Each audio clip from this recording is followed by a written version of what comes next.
Are Muslims terrorists?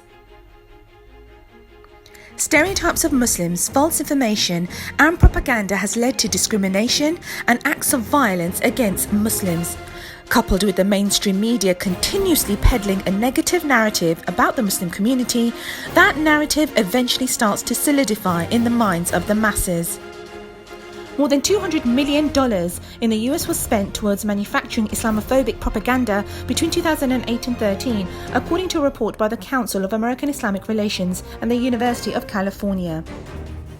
In reality, Americans are much more likely to be attacked by a white supremacist than a religious terrorist. Far-right extremists have murdered more civilians than any other group of domestic extremists since September 11, 2001. Attacks by white extremists are growing, and so are their connections. Welcome back to our continuing coverage of the attacks in Christchurch, New Zealand. Now, police in New Zealand are urging people to stay off the streets and to avoid mosques in the coming hours after mass shootings at two mosques in the city of Christchurch. At least 49 people are dead, many others seriously wounded. Last year, 3 of my family members were gruesomely murdered in a hate crime. I cannot let my family's deaths be diminished to a segment that is barely discussed on local news. They were murdered by their neighbor because of their faith, because of a piece of cloth they chose to don on their heads, because they were visibly Muslim. Wir wollen keine salafisten Schweine! Fickt euch! On the last Sunday in October, 5,000 football hooligans and far-right thugs from all over Germany descended on Cologne under the banner Hooligans Against Muslim communities in the UK have been urged to remain vigilant following a rise in anti-Islamic sentiment.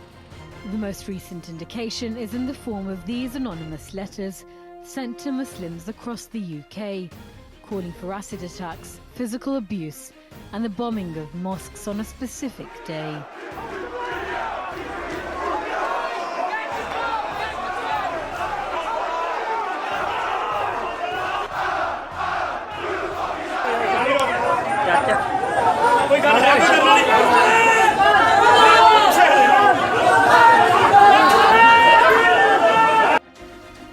The Anti-Defamation League Centre on Extremism reported between 2008 and 2017, white supremacists and far-right organisations were responsible for 71% of terror-related fatalities.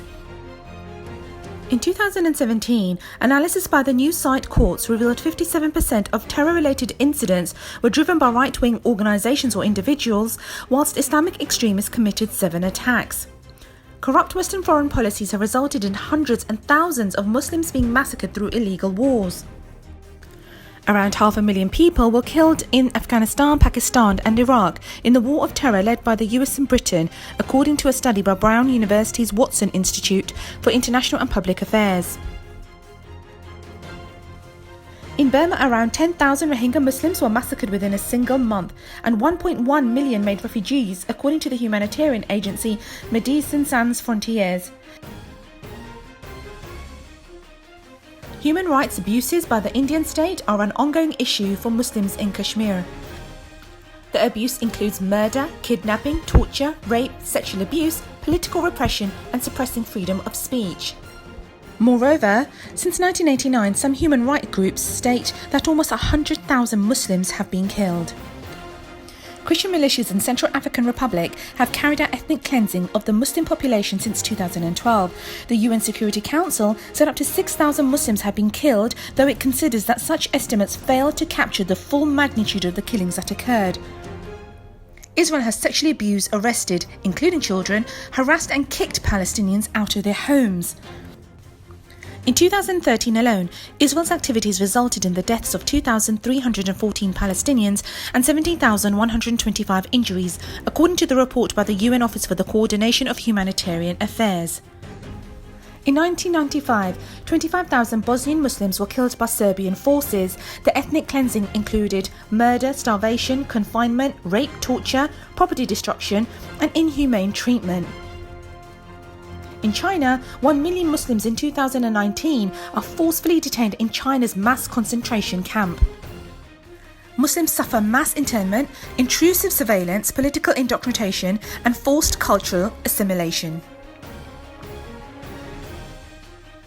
So are Muslims really terrorists, or are the real terrorists sitting in expensive suits under the guise of presidents and politicians?